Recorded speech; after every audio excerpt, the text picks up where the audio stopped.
Hello, how are you guys?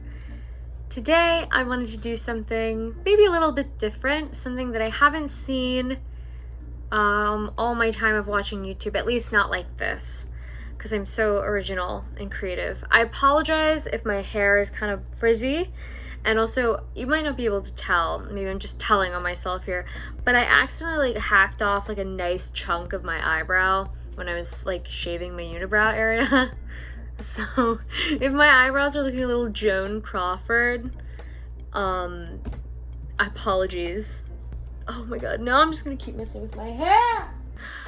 So today I want to do something that I'm calling a media roundup. Basically, everything that I have watched, read, and listened to for the month of January. My dogs are barking. They're fighting. I've seen people talk about what they've read in a month and what they've watched in a month, but I've never seen people talk about both of them. And I'm sure that this exists, what people listen to during a month. I'm sure that exists somewhere on the internet. I haven't seen it, but I'm sure it's there. But anyway, I'm really excited to get into everything that I have read, everything I've watched, and everything I've listened to, because books, movies, and music are some of the most important things in my life. They give me life, they sustain me. Stop it! Be quiet! Mommy's working. Mommy's busy. I just watched Mommy Dearest, so my inner Joan Crawford may emerge during our time together. The first book that I read in January was Persuasion by Jane Austen. This is by far my favorite Jane Austen novel. I've read it about 2 or 3 times now. I have 4 copies of it. A beautiful version that my friend Holland gave me that my dog destroyed. Not destroyed totally. He chewed off a corner. I'm being melodramatic. I was very sad. I did cry. But anyway, it's such a mature take on love and growing as a person, and it's a really beautiful novel. I feel like I don't have to hype up Jane Austen.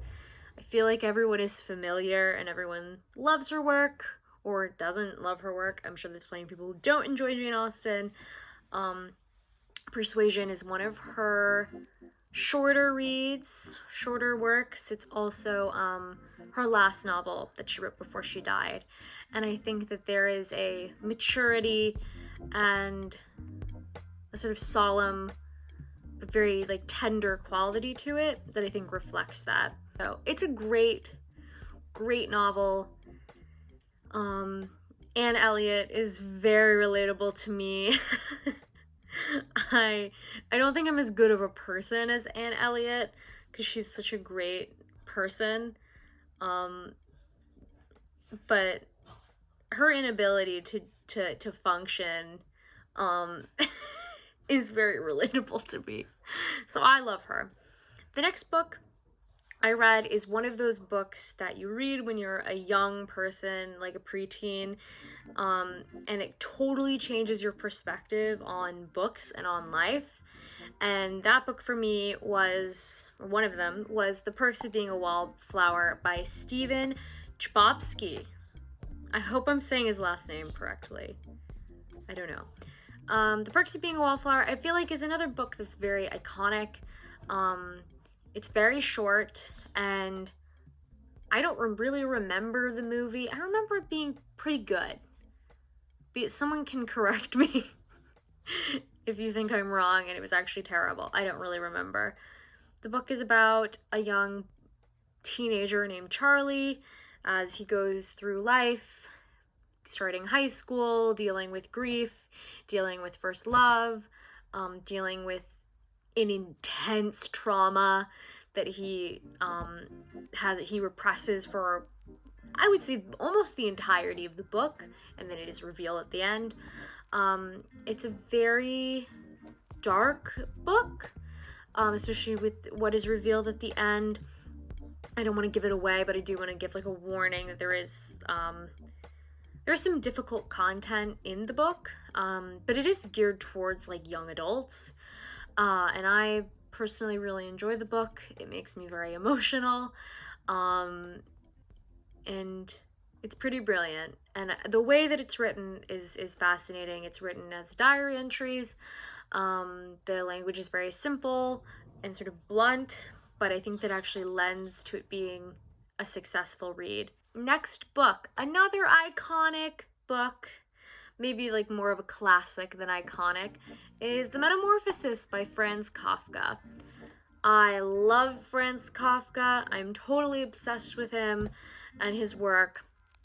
I've enjoyed many a meme about Franz Kafka. So that's how you know you really like someone, right? His work is honestly hilarious. The Metamorphosis, out of all the things I've read of his, is definitely the funniest in its absurdity. Its commentary on, capitalism and the sort of bourgeois class. It's really, I mean, it's a great book. It's short. It's like 88 pages, at least my copy is. It's awesome. I first read it when I was a freshman in high school, and I've read it multiple times since then. And it gets better every time. I laugh more and more. I'm starting to truly believe the fact that Franz Kafka would keep his neighbors up at night because he was cackling at his own writing. Amazing. That is absolutely insane. And I love him for it. He did a great job. So the next book I read was Four Major Plays by Henrik Ibsen. I actually hauled this book in my last book haul. You should definitely go watch if you want. I love Henrik Ibsen. I had read 2 of the 4 plays, and I had seen one of the plays, a production. I had read A Doll's House, and I had read Ghosts. I actually wrote an essay about Ghosts for one of my college classes, and I've seen a production of Hedda Gabler. I had never read or seen The Master Builder. I love Henrik Ibsen. I love the way that he writes female characters. They have a strength and a modernity to them that is very rare in many plays and books from that time period. If we look at, I guess, one of Henrik's contemporaries, Henrik, because he's my friend, one of Ibsen's contemporaries, August Strindberg, you read his plays and then you read Henrik Ibsen and you're like, I'm sorry, what happened? Because August Strindberg, for those of you who don't know, I hope I'm saying his last name. Actually, you know what? I don't give a shit. I really don't. He was a terrible misogynist and was also convinced that Henrik Ibsen was somehow getting into his brain and stealing his ideas. I am not convinced, August. I am not convinced. He also hated Henrik Ibsen because he was, like, middle class. I have no sympathy for this man. We are part, if you watch me, if you engage in my content in any way, shape, or form, you are officially indoctrinated into the fuck August Strindberg society. Welcome. I hate this man. Ew! I hate him. He sucks. Oh, thank God he's dead. Anyways. Alright. The last book I read, which would make it, wait, 1, 2, 3, 4, 5. Last book I read for the month of January was Akhmatova poems. So these are the poems, the collected poems of the Russian poet Anna Akhmatova, who is considered to be one of the greatest Russian poets of the 20th century. Her work is so beautiful, so moving, very visual, lots of nature and religion, lots of things about love. She was a very fascinating individual.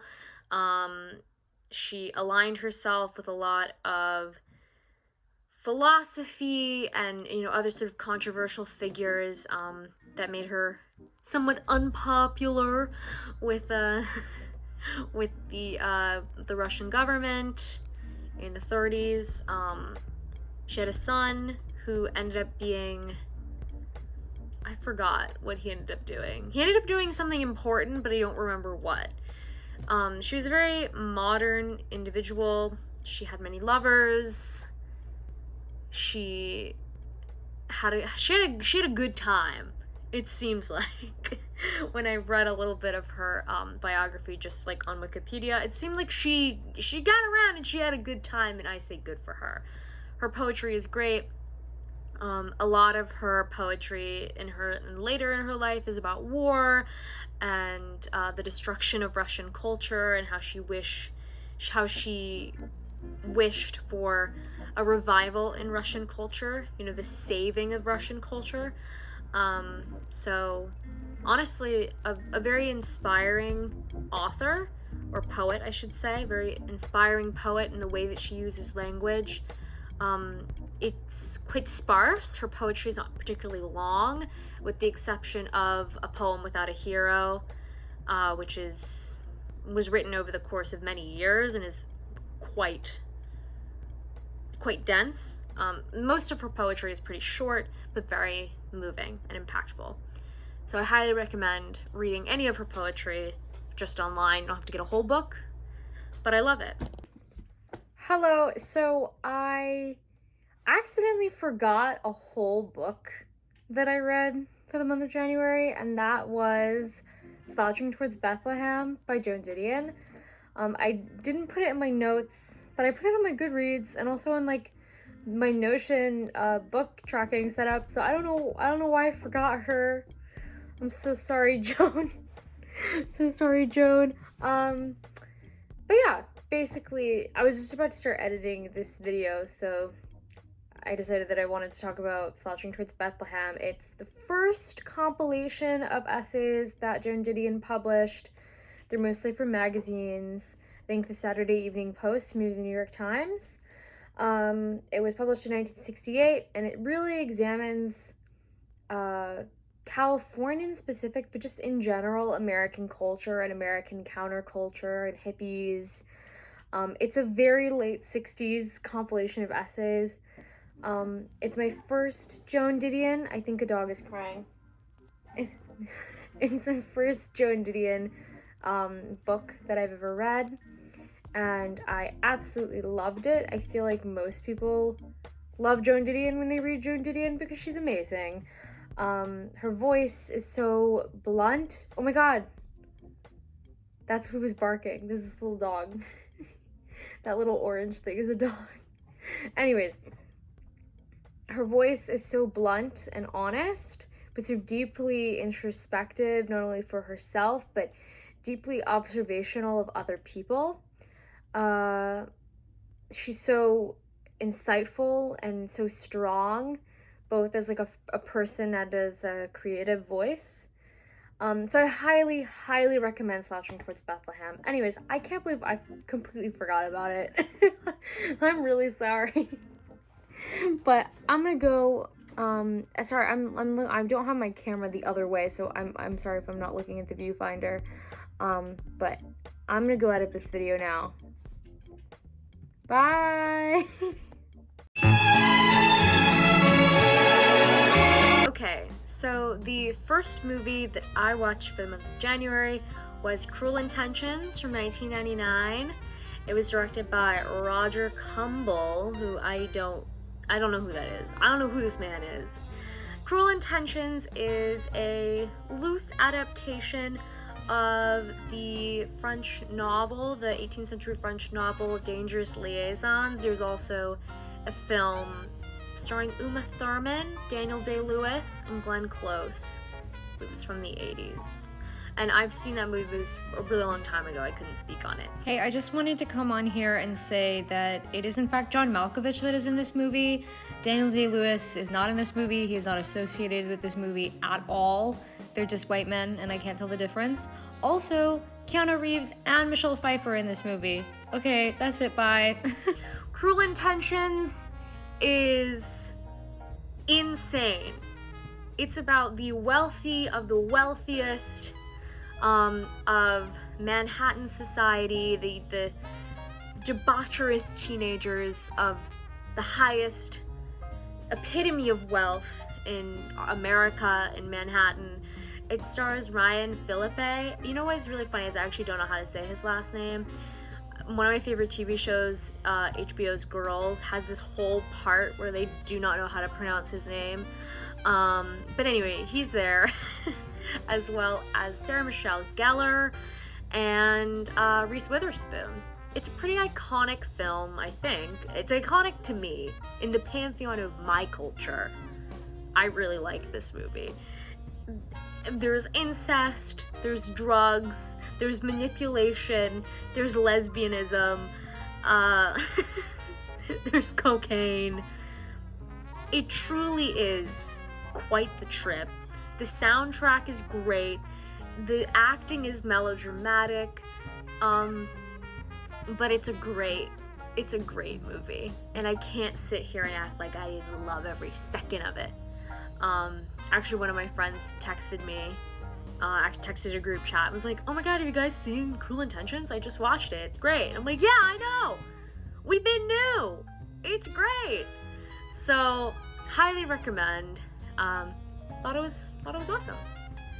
Okay, next, this movie was really different for me, and I think that has something to do with the fact that it's a slasher. I watched X, which is from 2022, and it was directed by Ty West. I watched it for Mia Goth, and Mia Goth exclusively.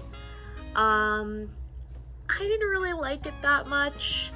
I don't like slasher movies. I know some people really enjoy slasher films. I don't personally, it's just not a style I love.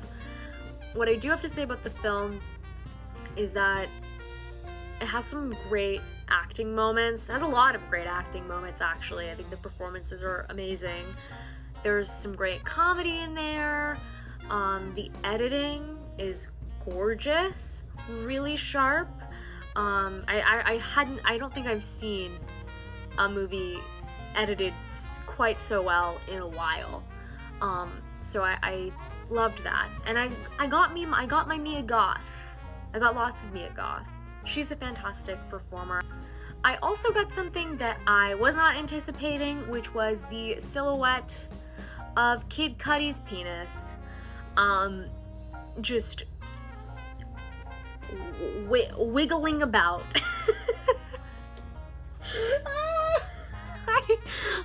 I know this movie's about porn stars and all that. Like, I get it. Like, I figured that maybe eventually I would see a penis. I did not know that it was gonna be the silhouette of Kid Cudi's. Impressive!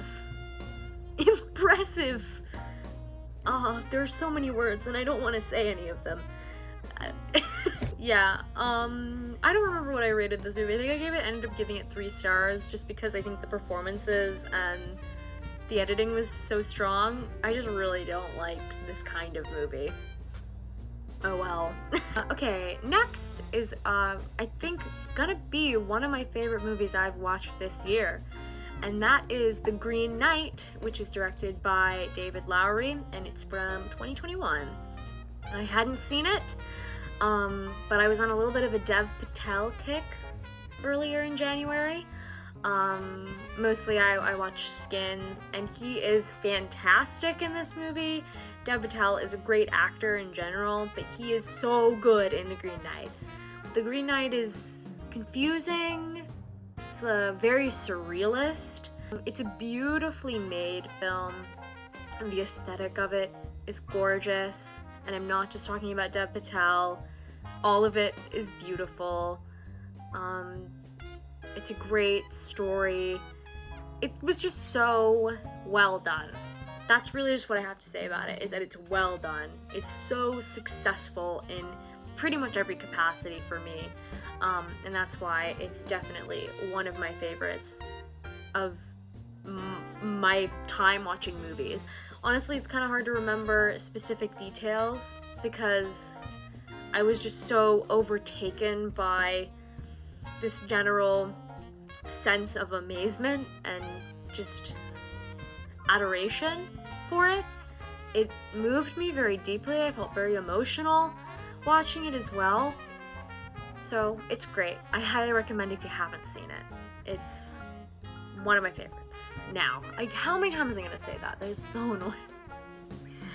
Okay, I'm actually about to say it again because the last movie I watched for the month of January was Clueless from 1995, directed by my queen, Amy Heckerling.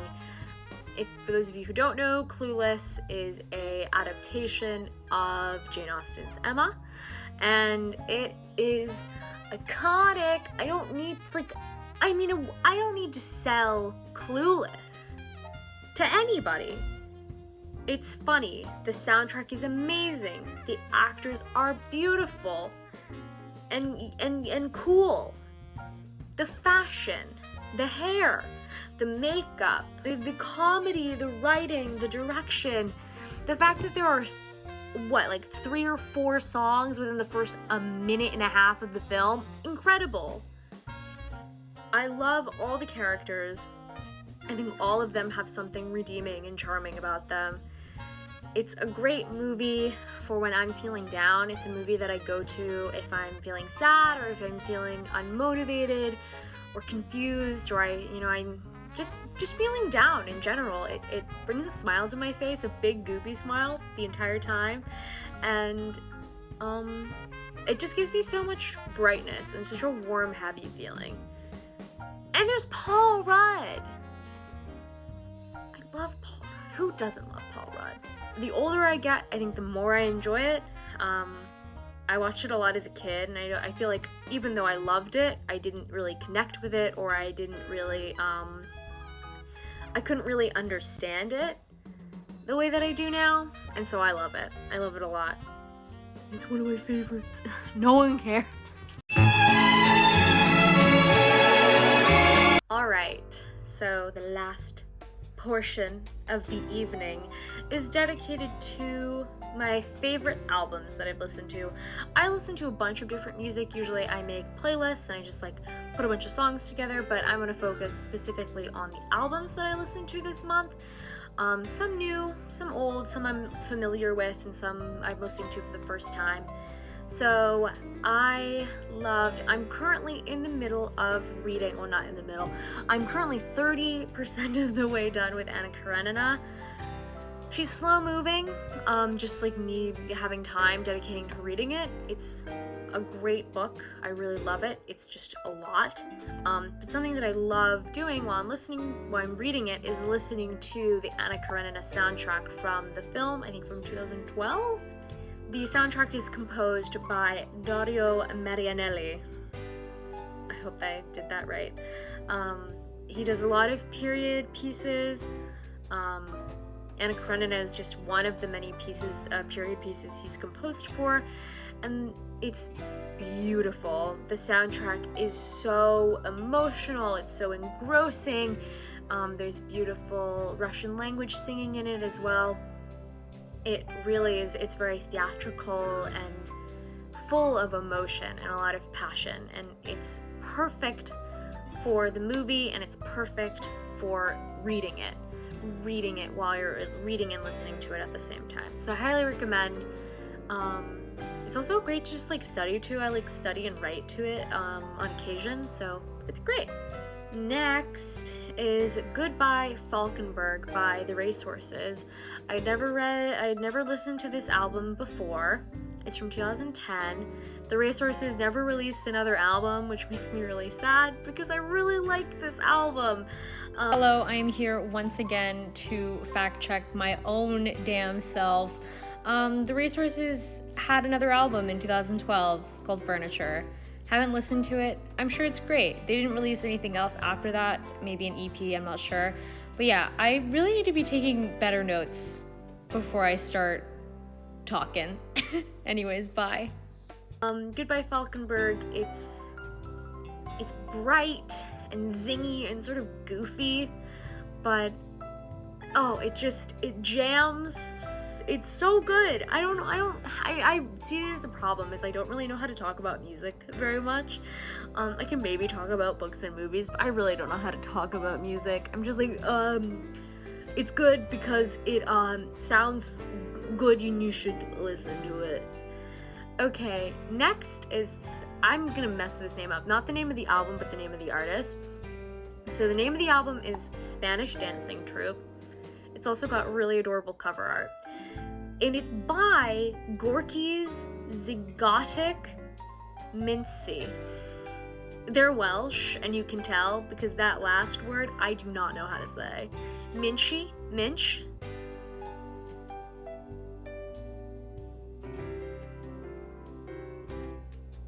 I don't know how to say that. It's a great album, though, I have to admit. I love the song Spanish Dancing Troupe. I also love the song Faraway Eyes. It's sort of groovy, everything's really dreamy and light. I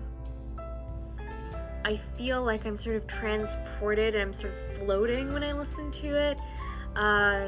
It just feels, whenever I listen to it, it feels like a nice, like warm sort of spring, summer day.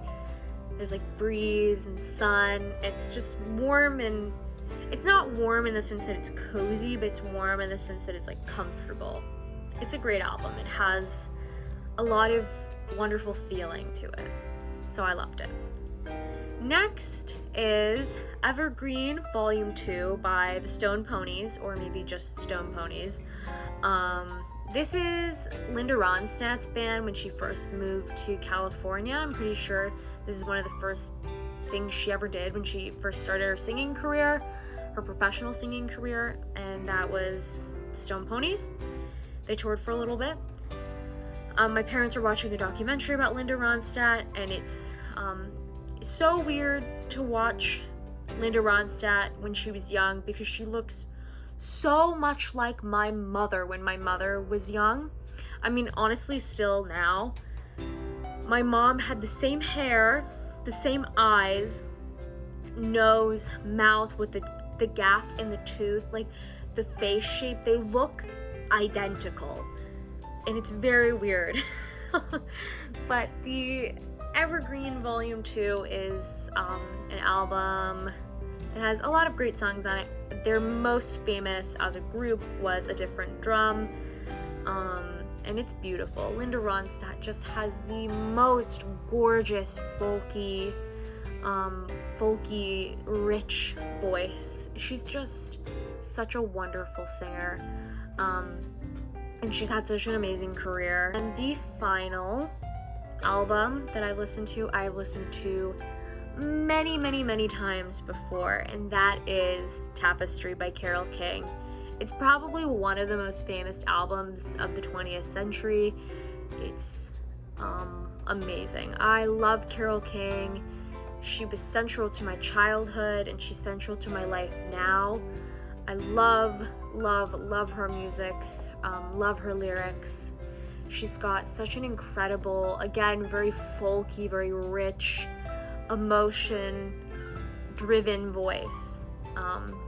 And she's got such great control of her vocals and such a spirit to her. And so I love Tapestry. There's so many like really iconic Carole King songs on that album. I love Will You Still Love Me Tomorrow? I love Follow Where You Lead. Anyway, just amazing songs overall. I really love Carole King. She's so wonderful, and that album is great. That album is great. It is really special to me. I was listening to it a lot when I was going through some troubles in my life. Nothing like crazy, just like high school and being sad. I listened to that album a lot, so it's very important to me. I think that's it. I think that is pretty much everything that I have watched, read, and listened to for the month of January 2024. I feel like a little community is already beginning to foster. You know, it's very slow growing, but that's okay. I'm not in a rush. This isn't the plan to like be a social media influencer or like not have a job, I'm fine. I'm really just doing this for fun, and if other people want to come along for the ride, I'm so grateful. So yeah, I am other places on the internet. Mainly Letterboxd and Goodreads is where you can really find me. I cannot figure out what my Letterboxd username is. I think you literally just have to go to the link, which is really annoying. But yeah. Anyways, that's it. I hope you guys enjoyed. I really appreciate any engagement that you wish to bestow upon me, if you so wish. If not, that's okay too. But yeah, that's all I have. I'll see you next time. Goodbye.